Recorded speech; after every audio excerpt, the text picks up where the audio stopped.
Big Footy Port Adelaide podcast is proudly sponsored by New Vision. My team, kinda power. I love the power. I love the power. I love the power. Hi guys, and welcome to the Big Footy Port Adelaide podcast, a show about all things Port Adelaide Footy Club. I'm your host, Macca 19, and joining me as always, as co-host, we got Fishing Rick. Walk on, with hope in our arms. Is that right? Is that what we sing? Are we allowed to sing that, Macca? Oh, you can if you want, yep. Is that what we normally sing? It's about a pretty crappy football club, but apart from that, go for your life. What's wrong with that? I don't like Liverpool, to be honest. Oh, mate. Are you going to tell me I'm not allowed to sing my own songs now? Yep. You're the AFL, are you? I am. Yep. Outrageous. Banhammered. Are they going to muzzle us all, are they? I think so. Or is there going to be a Port Adelaide uprising where we're going to defy the evil overlords and petulantly stand up with a minute to go and sing our hearts out? Well, look, you never know. I might even do it too, This Macca. would be the perfect chance to sing it when we get a home final. Well, that's what I've been asking for, isn't it? It is. It is. For us to sing it without the music. Absolutely. Then it will be collectively the purest form of doing it. So I'm very excited. Well, look, how about we join our guest in this discussion for the Oh, we've got a guest. we do have a guest. Shit. Sorry about that, man. And joining us again, all the way from WA, is TeeKray. G'day, boys. Good to be back on the show, reporting from a location in the lovely city of Perth. Maybe, Rick, next time, kick off with a bit of Never Tear Us Apart, find some common ground. That's it. I don't know the Never Walk Alone bullshit. Bloody hell. Garbage. I need to learn the words. Well, TeeKray, what are your opinions on the Never Tear Us Apart? Well, I haven't been over for a game yet, but from all the videos I've watched on YouTube and PTV, it just looks, it's spine-tingling stuff. You get the goosebumps just watching it. You can hear the crowd just getting into it, see everyone with the scarves up. It's unique in the AFL.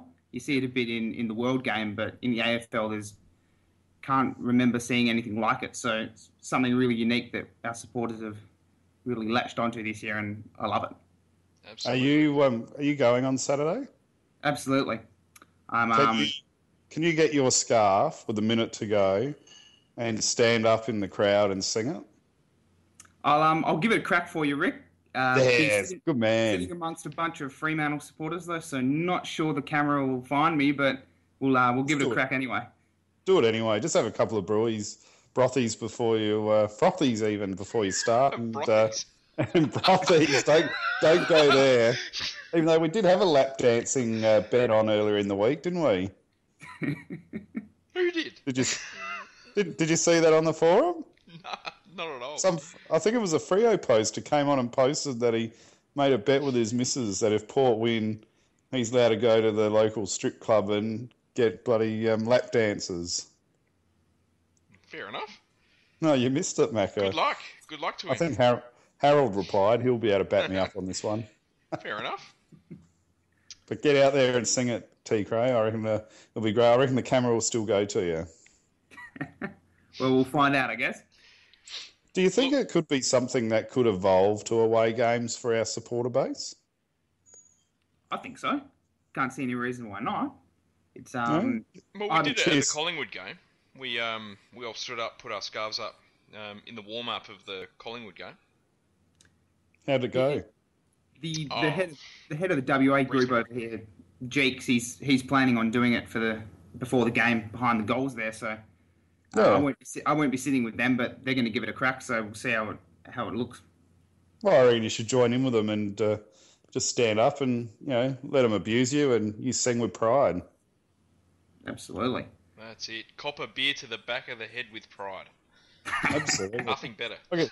I guess the other topical thing today has been the wild card system and then the conference discussion. That's been captivating everybody's interest. Is this Gillan McLaughlin's grand plan for the updated final system? Yes. I think he's been smoking his tweed jacket, to be honest. You don't like? I think it's awful. So 3 groups of 6, and then they all play each other in the last 5 rounds. No, but then I think now the rumour is that coming into the finals or something, they want like the week before, isn't it? They want 7 to play 10 and 8 to play 9, sort of like a wild card to who makes the finals or some shit. Is that right? I don't know about that, honestly. I don't know. Why do we... Is there a sport in the world which stuffs around with its rules as much as the AFL does? I can't think of one. I think it's ridiculous. Just leave the game alone. Stop fart-arsing about with it every 5 minutes and just let it evolve as it does. Like, we don't need to force things here. It's a great game. We've tried our hardest to stuff it up over the last 10 years.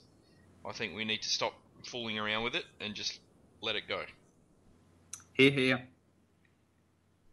Yes, I agree. That's my rant for the day. I don't mind the final system that we've got now. I think it's fine. It's a perfectly good final system in a perfectly good league with not too bad rules. Yeah, and I think having a final 8 is enough. I mean, the history shows that you're not good enough if you finish 5th to 8 anyway to win the premiership. So rewarding a few extra teams, what does it do other than just create another game in finals and a bit more TV money? I mean, other than that, why don't we just let everyone make the finals and we'll just have a little final system at the end of the year? Stupid. Yeah. That's it. I tend to think we've got a few too many teams in the league, but that's a separate discussion. Well, look, before we get to chatting about the Port versus Fremantle match, let's have a quick chat about Bobby Carlisle. It's his 150th game this week. How do we feel about that? Good old Bobby. It's a great effort. It's, he was, what's the word, a little bit on the nose a couple of years ago with the supporters and probably with the coaches as well. I don't know if he was injured or wasn't motivated. There was no real story that came out about it all. But, with Ken Hinckley coming back and Burgess, he's really knuckled down and reinvented himself, and he's been a fantastic fullback the last 2 years, and especially this year, he's been amazing. Absolutely. I think he really epitomises how important coaching and motivation is. He had such a good start to his career. His first 3 or 4 seasons were very, very good. He cemented a spot in his side. And then it just slowly went downwards, just as Choco's coaching career went downwards. He was, let's be honest, a little bit of a disaster under Primus. But look, something's clicked between him and Hinckley, and he's just come on. He's got that 4-year contract. We were all a little bit wary about him having such a long-term contract, but he's absolutely lived up to it at the moment, and he's had a fantastic last 2 seasons. Yeah, he has. I mean, it could not have been easy playing fullback in a team that under Matty Primus that was conceding probably 55, 60, 65 inside 50s a week. That would have played with his mind a little bit, and he might have started having a little bit of self-doubt, sort of, not giving it his all, maybe just sort of floating along, waiting for things to happen. But certainly since the team started to perform a little bit better, I think he's got back into shape, taken some more pride in his performance, and he's been a really good player the last 2 seasons. Yep. There's 2 things here. One would be, it'd be great if we could get Ken Hinckley on, because it'd be an excellent example of asking him, what did he do or what did he say to get him motivated and change. And I think the major coincidence here is that he's improved since Troy Chaplin's left. Maybe there's a correlation. You could very well be right there, Rick. But then our whole defensive unit's improved since Troy Chaplin's left. It has. I think the whole club probably has improved. Yes. So maybe it wasn't the coaches that were at fault here. It's Well, been bloody maybe Bobby just got confused by Troy's constant finger pulls. We got the power to win, power to roll. Come on, Port Adelaide aggression. We are the power from Port. All right, well, let's get into it, boys. Port versus Fremantle at Subiaco on Saturday afternoon. The season starts now. Whoever wins gets the 4th position on the ladder and a genuine shot at the premiership. As we know, statistics say that you can't win the premiership from 5th spot. You can't even make a grand final from 5th spot under the current final system. The last time we met in round 8, it was a come-from-behind victory at Adelaide Oval with a fantastic effort there in the last quarter to get up. In the corresponding figure last year over at Subi, we got absolutely pantsed. We had nothing to play for last year, though, did we, really? Well, we were playing for a spot. Well, we weren't at that stage. We were playing for a spot in the finals. And in the end, it was Essendon coming from behind and having a bit of a sneaky win, which ensured us a spot in the 8. Yeah. I think at that point, Fremantle were absolutely firing. They were. Yeah. They were well on top of their game, and there was a sense certainly from a Port supporter's point of view that maybe we were not throwing everything at them and had an eye on the Carlton game the next week. But in the end, it didn't matter because Essendon got over Carlton. But yeah, I wouldn't read too much into that because we've improved since then anyway. Yep. I wonder if something to our detriment for both the teams this week is we've got so much on the line, so it's going to be a physically battered game for all of our players. There's no real luxury to rest a player coming into the first week of the finals, whereas you see North resting players, I think Geelong's resting players. I don't know, maybe it might work against us for not being able to take that advantage, or it might work for us to get our players a little bit battle-hardened, but it'll be interesting to see how this game evolves for both of our sides.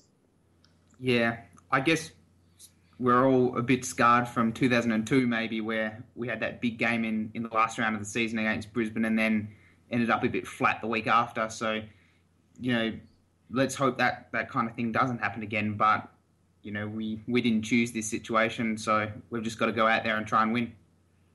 That's it. Well, look, some changes to both teams this week. Matty Pavlich comes back in, as does Michael Barlow. Whether Barlow actually plays or not is another matter, but he's named. Matt De Boer and Garrick Ibbotson go out for Freo. And just the one change for Port Adelaide this week with Jarman Impey back in the side and Cam O'Shea is omitted. I like it, Macca. I thought Impey coming in was a must for their small forwards and Ballantyne and Walters, who are gun players. And I did initially suggest and thought maybe Andrew Moore might be the unlucky guy there, but the more I think about it, I think O'Shea is probably a good choice. They're very small and very nimble players, and I probably wouldn't liken O'Shea to a small, nimble player. And the two things that I've sort of noticed with O'Shea is he seems to be a little bit slow with disposing of the ball. He seems to take a little bit too much time. So against Freo, you're not going to have that luxury. So I think that's one aspect which could be against O'Shea for being omitted this week. And also the other one is his lack of ability to tackle as well. I don't think against Freo that would be a good attribute. Yeah, I think it's just horses for courses, really. I mean, it's pretty unlucky. He's been in fantastic form the last sort of 5 or 6 weeks since he came back into the side. But as I said, it's just horses for courses. I mean, Jasper Pittard's coming off just about his best ever game. I mean, Matty Broadbent's in good form. Tom Jonas was best on ground last week, so he's probably the unlucky one to come back out. And Impey is a fine choice to come back in, given the fantastic job he did on Ballantyne in the early game this year, where he really shut him out, kept him goalless, I believe, and to I think his lowest disposal count for the year as well. Yep, well summed up, Macca. I think it's more, our change this week is more about bringing Impey in than it is about dropping O'Shea out. I think if we could play 23, Ken would love to play O'Shea, but there's just someone's got to drop out and the back line's pretty settled. from earlier in the year, and O'Shea's just the unlucky one. I mean, I think a lot of people maybe expected Andrew Moore to go out instead, but look, if you're playing Fremantle, what are you going to want to drop out of the side, a back flanker or a contested midfielder? And in the end, I think O'Shea's the right choice to go out this week. Absolutely. It's also interesting that Benny Newton's on the bench as well. Yep, and Kane Mitchell. Maybe they're just having a quick trip home. You're just trolling the listeners by mentioning Kane Mitchell. He's a fine footballer, Kane. I like him. I can hear the crickets in the background after I've said that. Oh, I like him too, Macca, but he's he's the 23rd, 24th, 25th player on our list, and that's where he sits. He's as good a backup midfielder as there is going around, and you get it as old, so you can't ask for much more. Yep. Well, is he selected because there might be a little question mark on Matt White? Possibly, yep. That could be a reason. Well, he seems. But I also think he's probably next in line to come in. So either way, I think he deserves a spot on the emergency list. Yeah, fair enough. Yep. So how's this game going to play out, boys? I don't think Freo's been in the form that you were talking about last year in the corresponding game. So I think there is a big opportunity, but obviously they're still a quality side and can't be disrespected, or we can't be complacent. So, but I think it's a doable game for us. Absolutely. Yep. 100% agree. I think, look, they're completely beatable. I think Fremantle are a fantastic side. They're just not in fantastic form at the moment. They might get it back come finals time. You never know.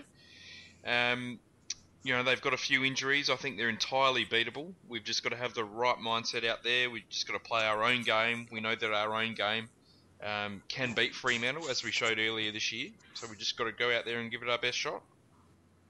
Yep, I think we've got to prepare for Fremantle's best too.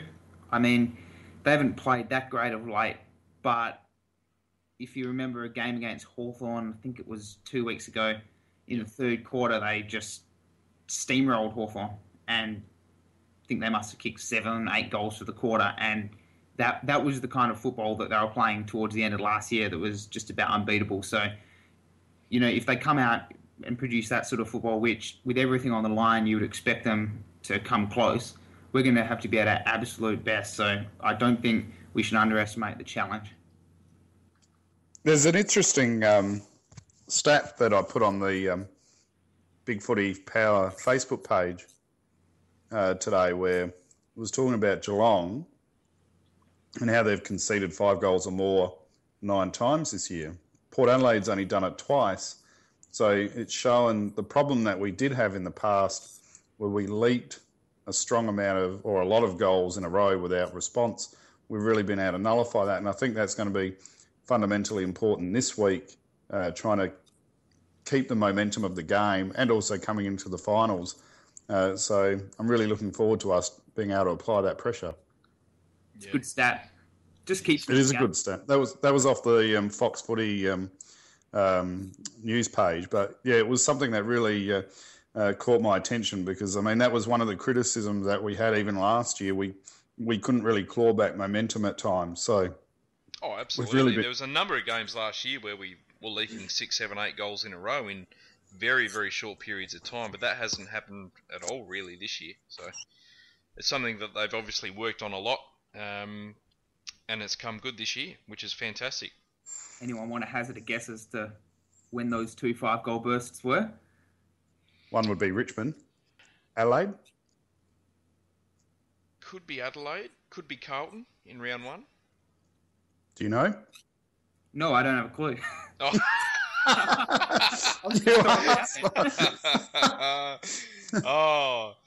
Definitely against the Crows in the showdown. Yeah. And I'm not even going to bother looking at Richmond, because I reckon that's definitely the other one. Mm-hmm. So, what sort of game style you think Freo's going to bring in their A game style this week? Mass numbers around the ball, try and congest the play. Yep, at their best, they just congest the play, then they break clear and just hammer it to the other end of the ground in very quick time. Guys like Walters and Ballantyne, that when they're running towards goal and your defenders are hot in their tail but can't catch them, that's when they're at their best. And that ferocious pressure on the ball carrier, that's their best football, and that's what I think will be confronted with this week. But having said that, I think that our best football is also very good, so we should be able to meet that head on and hopefully compete really well. So it's what the are we? Perfect storm, Freo, I think, because they're a fantastic contested ball winning side. You know, guys like Mundy, Barlow, Fife, even though he's not playing. You know, Sanderlands, Neil, Subin, they're all really, really good in the contest. They win a lot of contested ball, but they're also very, very quick on the outside as well. You know, guys like Pearce, they've got Stephen Hill, Ballantyne, Waters, Neil's quite quick, Mzungu's quite quick. They're a very, very pacey side. So it's kind of the perfect storm where they win a lot of hard ball, get it out, and then they just burst away. And I guess that's kind of similar to what we try and do as well. Yeah, we probably move the ball around a little bit more in terms of switching, that kind of stuff. But yeah, pretty similar in an overall sense. We probably just don't have the defensive focus they do initially. On locking the ball in and that kind of stuff. We're more sort of play the game on its merits. Yeah. So it's really going to be, once again, you'd love this, Macca. The midfielders are really going to probably determine the game this week. You would think so. I mean, if we get on top on the midfield, then you would think we would have a very, very good chance of winning. I think we've got the forward line to beat them. I think we've got the defence to beat them. It all comes down to the midfield once again.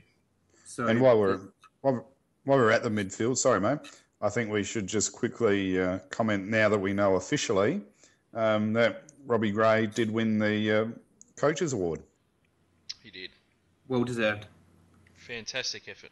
And it'll be interesting to see how he backs it up this week. I'm expecting a massive game from him.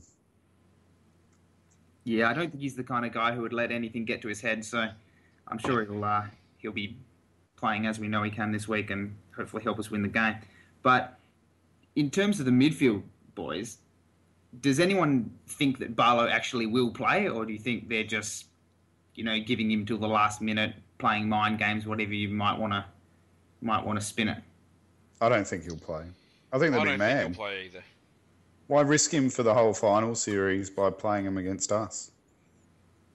13 days and a broken thumb. That's a pretty short turnaround. I'm actually going to be surprised if they play Matty Pavlich. I mean, if Doc Larkins is right and they're risking him being out for the whole final series by playing him this week, why would you risk it? Yeah. I'm expecting Barlow to come out and Ibbotson to come back in. I reckon Pavlich might play, though. Do you? Yeah. Well, if you guys were a coach, though, and the guy's got a niggle, and you're playing him, but there's an increased chance that you're going to lose him for the finals, do you just go, well, that's a footy thing and we just roll with that? Or do you really take a safe approach with it? I think because this game is, even though in the grand scheme of things, this game probably isn't important in the terms that we're both guaranteed finals, we're both in there. If we wanted to rest players, we probably could. But as I said in the intro, this is pretty much the season on the line right now. This is your big chance to win a premiership on the line. You can't win a premiership from 5th. You have a big chance of winning a premiership from 4th. Freo showed last year that they can go away and win a big-time final, as they did at Geelong. Is that worth the risk? I think it is. Absolutely. I think what this game is about is the opportunity to go play Sydney and then play them, see if you can win and get the home prelim, because that's what will set you up for a shot at the flag. Losing next week is no good for you in terms of having to then play a semi. So I think both teams need to be come out this week and fire, and it's 4th spot's huge in the context of the season. I think as far as Pavlich goes, the trouble for Fremantle is that they don't really have anyone to replace him with. No, well, they've got Matt Taberner. He's in the side. He'd probably come and play at full forward. But you look at their emergencies, it's only really Jack Hannaf, who's a pretty immobile ruckman, and Matt De Boer, who's a defensive small. So you think if Pavlich drops out, you'd think maybe De Boer might come back in. They sort of miss McFarlane in a way, don't they? Because they could have probably flipped him up forward and kept Silvani down back or something. Yeah. But, yeah, I don't know. Good for and us. I think that's where I think the situation for both of our footy clubs this week is a bit unfortunate because we've got so much on the line. We can't really afford to take any luxuries like other teams are. And I wonder if that's going to work against us for both the sides in the following week as well. Do you think we have the midfield to match theirs? I think we've got probably, once you take Fife out of the equation and question marks over Barlow, I think we've got a better midfield than they do. We're ranked number 3 for clearances. I think they're ranked number 9, is it? And we've probably got a touch more pace with Pollock and guys like that in our team. So I think we run deeper, and in the midfield is where we can get them if we get them at all. The Sandilands versus Lobie battle. It's a bit of a It's a big worry. one. It's a big one. Lobie has struggled against those bigger guys, and he's got a big task this week. Lucky we've got Jacko in the side to create that versatility. I'm pretty sure, I'm going from memory here, but I thought he was quite influential, sort of jumping in and over the top of Sandilands the last time we played. Absolutely. He was just about the match winner in that last quarter. As we Yeah. know, we subbed off our ruckman and threw Trengove in there in the last quarter, and he just about won us the game. Absolutely. Poor old Renouf was the sacrificial lamb on that occasion. But That's it. Trengove just... That was probably the best quarter that we've seen him play, just about. I think it all comes down to trying to keep their quicker guys under wraps. I mean, if Hill and Pearce can get on the outside, I mean, I think they average about 10 inside 50s a game at the moment, which is quite a lot. It would be number 1 for a pairing, I guess, in the AFL. If we can keep them intact, I think we'll be all right. Yeah. Because I think we've got the contested midfield. I think we've got, guys like Ollie Wines, Travis Boak, Brad Ebert, Robbie Gray. They're going to win their fair share of clearances against their midfield. It just comes down to when Freo win the ball, that we're right on their hammer. And I guess my question for that is, will we see Matty White come in and do a defensive job this week? Possibly. Who, on Hill or Pearce, which one do you reckon is most likely? I think probably Pearce, or even Walters, to be honest. I'd do him on... I'd play Matty White on the Hill in that role and maybe put Pollock on Pearce to try and run off him, who can be a little bit unaccountable. Yep. We started Kane Corns on Stephen Hill in the first match this season.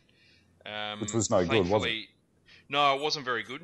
Hill was probably best on ground at half-time. He went off at half-time and was subbed out of the game. But he was dominating at that point. Yeah. No, I don't mind the Matty White match-up on him. But I guess, the harder he locks down, the more influence we lose on Matty White on the flip side as well, though. Yep. I mean, I talk about all their quick guys, but we've got plenty to look out for as well. I mean, guys like Chad Wingard, he's in good form now. Angus Monfries is going to be difficult to match up on. Robbie Gray's in fantastic form. He's just about unbeatable at the moment. We've got a lot of worries for Freo as well. Brad Ebert's a line runner. He is, yep. And we've got Pittard and Impey running from the back, so it's... Yes, the pit dog. Good call. The pit dog. Knew you'd like that one. Do you think Subiaco is going to suit our style of play? I think it does. I think Yeah. it lets us use our natural pace advantage, I guess. But it's at the end of the day, it's still a same ground as you play at in Adelaide or Melbourne or wherever else. So it won't make a huge difference. But I think it's a hard drive track as well. So we should be good. The big four. The big four. Let's talk about the big four questions. Time to stand up. TeeKray, I'll start with you, buddy. Well, I've gone this week for big Paddy Carlisle in his 150th. I think Bobby. he's come back from an injury a few weeks ago, and he hasn't played poorly, but he probably hasn't been totally at his best. You know, he's been maybe a touch slow, just feeling his way back into things. So if Pavlich does play, you'd think he'd get the first crack at that matchup. So it's a really important one for us, and he's got to, I guess, get back to his very best football. Yeah, that's a good call. He lined up on Pavlich at the start of the year and tore him a new one, I thought. And I thought he looked a lot better last week, second game back from injury. So I'd be optimistic that we can get a good, strong game out of him. And I guess he's going to be relying on our midfield, isn't he? Yes, I would think so. Yep. What about you, Rick? I'm going the Lobster. Yep. Big Matty Lobe. I guess my main concern would be their supply from Aaron Sandilands, and we all know he's just amazing in the ruck. So I really think we need Matty Lobe to be competitive against Big Sandy, and we also know that Lobe seems to statistically struggle against the taller boys compared to the shorter ruckmen. So he's the one that I'm hoping to stand up and work well with Jackson in nullifying Sandilands, who's going to be a big role player in relation to Freo's midfield supply. All we want is a contest. We just want a real, genuine contest. You know, I think Lobe, he's been a much improved player for us, but he's had a couple of those games where he's really kind of let the other ruckmen have their way. The showdown against Jacobs is the first thing that springs to mind. He just needs to make sure that he's competing. If the ball gets to ground level, he's throwing his weight around there, and he just needs to provide us with a contest. Yep. If we have one of those games, like against the Crows, like against Collingwood, where they just waltz the ball out of the middle, there's no way we can win. No. So he's going to be right. He's going to have to be right on his game, Lobe. If that's Macca, we won't even get close. No, that's right. Mine's, I guess, on a kind of a similar tack, and I've chosen defensive pressure through the midfield. It's their time to stand up. I think they've got some fantastic contested ball winners, and they've got a lot of pace and a lot of skill on the outside in guys like Daniel Pearce, Stephen Hill, Walters, Ballantyne, Mazungu, and Lockie Neal as well. I think putting them under intense pressure, as we did in round 8, is going to be a real key to this game. I think if we allow them to dictate the course of the game through the midfield, I think we're going to really struggle. If we are right on their hammer, choke their space, tackle like madmen, just like they do to other teams, I think we're going to be right in this. Yep, I like it. Absolutely. Danger Man, Rick. Well, that's to be the inverse of what the guy that's got to stand up, doesn't it? For me, it's Aaron Sandilands, the man mountain, who just can knock it at will wherever he wants. We need Lobe to be really smart, and like we just said, we need to nullify his influence, because he's going to be a big factor in them extracting the ball out of the middle, which will then give them midfield supply, which will then in turn require the extra defensive pressure from our midfield. So it's all going to start with Big Sandy for me. Good stuff. TeeKray? I've gone with Michael Walters. He's Nice. He's a guy who was earlier in the season, he's injured his ankle, and it's just about everyone thought he was going to miss the whole season. He's come back the last 2 weeks and looks like he hasn't missed a beat at all. He's just been sensational for them, and he is probably, again, if we think of what they were doing late last year in the run to the grand final, he is a really, really dangerous player. He's a player that can kick 3 or 4 goals in the space of half an hour, 1 quarter, and take the game away from you. So whoever gets that matchup, I'm not sure who it'll be, but whoever gets it is going to have to be right on their game. Yep. I like that, simply for the fact that I've also chosen Walters. And I've added Ballantyne as well. In the corresponding fixture last year, they kicked 7 goals between them, and we really had no answer for them. It's going to be really interesting to see if we use Matty White in more of a defensive role for the first time in, probably 3 or 4 months now, this week, as they are the 2 players that are really going to be able to win it off their own boot. I mean, as you said, Walters has missed pretty much all year with the injury. He's come back in the last 2 weeks, kicked 3 goals against Hawthorn, had a fantastic game. But Ballantyne, he's had a really, really good season and would be pretty close to the old Australian squad right now as well. He's had a huge year. As we know, Impey did the job on him in the return fixture earlier this season. Let's hope he can do a good shutdown job on him again this week. He doesn't seem the type of... Well, he's that annoying player, but he doesn't seem to be a player that our club seems to get agitated with compared to, say, a Geelong. So it would be interesting to see how we react to Ballantyne as a player as well this week. Yeah. Because he does seem to suck a lot of players in. The key to winning, TeeKray. The key to winning, I think we've already discussed it. Just pressure around the ball. We've got to pressure their midfielders, make sure that they don't have the time and space they need to hit their targets and create space for their forwards. As long as we're pressuring that ball and making it difficult for Fremantle to move the ball forward, we'll be in the game. The moment it opens up, the moment we let a few loose ones out the back, get them a few goals, let them lock down on us, we're gone. So we have to make sure for 120 minutes we're pressuring the ball and the ball carrier. I'm going structures. I think our structure against a well-organised side like Freo is going to be the most important part for us this week. So I'm talking about our midfield structure, so we're getting our stoppage structures correct, our defensive structure, so as you rightly pointed out earlier, that we're not getting exposed on the counter-attack where their small forwards are running onto and into open space. So if we're not structurally correct, we're not going to be able to nullify that. And then on the flip side of that, our defensive structure is going to be important in relation to trying to get the quick movement and switch of the ball, which is back, which wasn't back when we had Pate and Jackson out. So for me, the structure of our midfield and especially our defensive structures are going to be the key to winning this week. Yep. I like it. For me, the key to winning is finding space to get our running game going.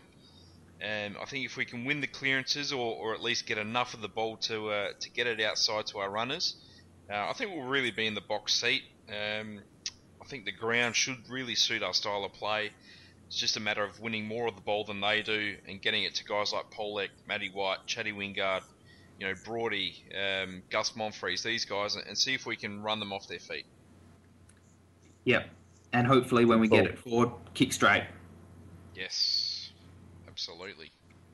Well, we're still a bit inaccurate last week too, weren't we? Yeah, we were. 20 goals, 20. Yep. Should have really thrashed Carlton by even more. That would have been nice. Well, look, who's going to win? Biggest game of the season to date. Rick, what's your call, buddy? Port, 22 points. Oh. Chad Wingard kicked 4 goals. Oh, neat. The Chad. And he won't be petulant this week at all. That's a big ask. Well, I finally saw what everyone was talking about him having that Suki Lala. And it would have been stupid for Robbie Gray to pass that ball off to him in that situation, having the shot on goal. So I don't know why he was having a little bit of a sook there, but anyway, all forwards do it. So the Chad's going to stand up with 4 goals and we're going to win by 22 points. Nice. TeeKray? Well, I don't think we can sit here and not say Port will win. So Port by maybe 2 goals. I think it's going to be close either way. So, mate, you can pick Freo because we all know Mr. Gutless over here on the left is going to do it in a sec anyway. So yeah, but that's a good thing. That tends to be a good thing, doesn't it? It does. We don't like him picking Port. Don't tempt fate, Rick. It's not meant to be obvious. So 2 goals, you reckon? Yeah, Port by 2 goals for me. And who's going to be our leading goal scorer? The Hoff. The Hoff. He'll get the job done.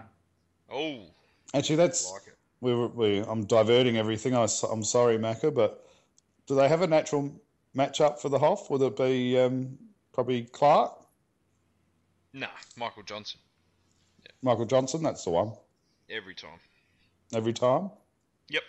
And what about your mate Mzungu? Is he going to take 20 marks this week? Well, I hope not. I hope we wise up to that this week and stop bloody kicking it straight down his throat like we did last time. I think him and Duffield must have had about 20 intercept marks between it. Freo by 8 points. No, I think we're a big chance here. As I said, I think we've got to get our running game going. We've got to win enough of the ball in the midfield. Lobie's got to do a fantastic job on Sandilands in the ruck. It would be really handy if Barlow didn't play. Would be even handier if Pavlich didn't play. But yeah, I mean, it's a big, tough ask to win over there. We haven't beaten Freo over there since 2008. So I'm going to say Fremantle by 37 points. Jesus! What the hell's going on there? Our biggest loss of the year. That is outrageous. And I'm going to say Gus Monfries with 4 goals. You are not a Port support. What the hell are you?